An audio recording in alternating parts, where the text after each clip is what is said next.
Hey everybody, welcome to the world of RNA. This presentation is brought to you by Taylor Newsom, Jared Kleinwaechter, Hadassah Robbins, Austin Bailie, and yours truly, Shahzar Mirza. Today, I'll be walking you through the world of RNA and cofactors. We'll be discussing how RNA self-replication could thrive in the presence of iron cations. First, you'll need to know about the RNA world theory. The RNA world theory is a proposal that suggests RNA as the first major self-producing origin of life, with the possibility of a self-sustaining system of RNA replication, eventually leading to DNA replication through a sort of evolution in the span of time.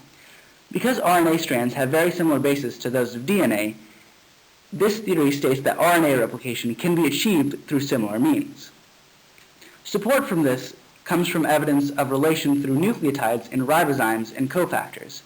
A cofactor, as for what you need to know for this project, is a non-protein that assists and sometimes is required for biological activities of certain proteins. This illustration shows the model for theorized RNA self-replication. As you can see, initial growth is very similar to DNA production of RNA, where nucleotides attach in a backbone, creating a full complementary strand. This then goes on to another round of replication that creates more strands that can also replicate. Now to get into the nitty-gritty of RNA. Ribonucleic acid is composed of ribonucleotides that function as structural components of ribosomes, the transporters of amino acids, and translators of DNA code. The four levels of structure are known as primary structure, secondary structure, tertiary structure, and finally the quaternary structure.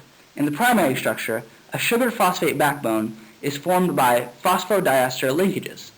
Off the backbone extends sequences of four nitrogenous bases: adenine, uracil, guanine, and cytosine. In the secondary structure, hydrogen bonds form between the nitrogenous bases.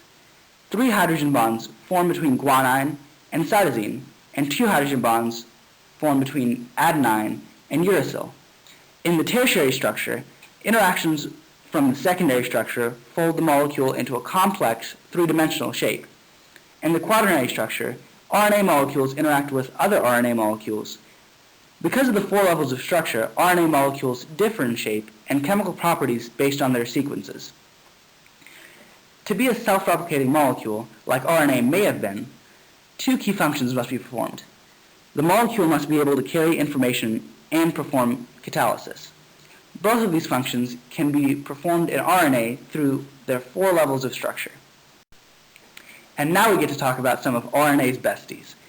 In order for certain RNA molecules to function as catalysts, they must first be stabilized by having a cation bond to the negative charges on their phosphate groups. Magnesium ions have a greater affinity to bond with phosphate oxygens than most other cations do. Magnesium ions are able to bond with 2 different phosphate groups on a strand of RNA. These RNA magnesium ion clamps are common in large RNAs. When magnesium ions bond to large RNA molecules, they stabilize the molecules, and as a result, the RNA molecules fold into more complex structures. These complex structures are capable of acting like enzymes and catalyzing certain reactions.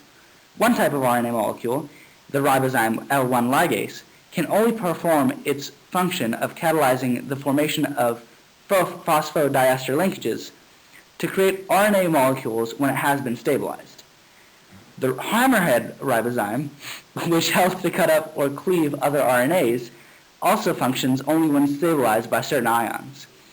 The folding and function of many RNA molecules are dependent on the presence of magnesium ions.